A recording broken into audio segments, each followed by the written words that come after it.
अरविन्द्यशिरोधिनि वासिनि विष्णुविलासिनि जिष्णुनुते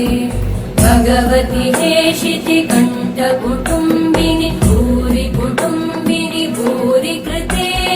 जय जय हे महिषासुरमर्दिनि रम्यकपर्दिनि शैलसुते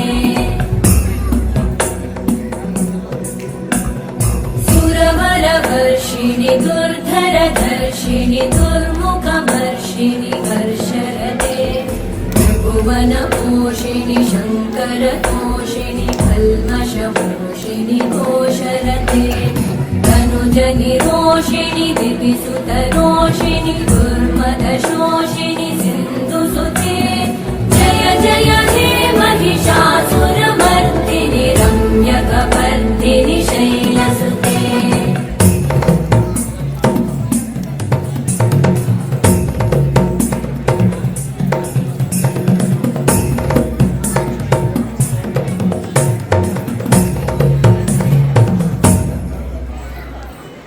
कमलं करुणानिलये परिवस्यति योऽनुदिनं स शिवे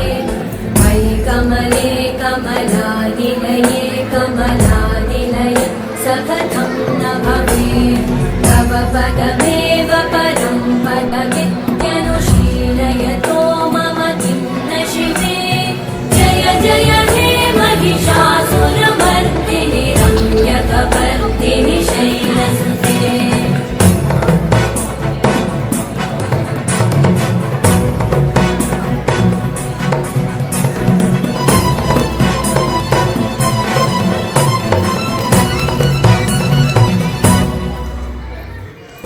मयि दीनदयालुतया कृपयैव त्वया भवितव्यमुमे मयि जगतो जननी कृपयासि यथासि तथानुमितासि रते यदुचितमत्र भवत्युत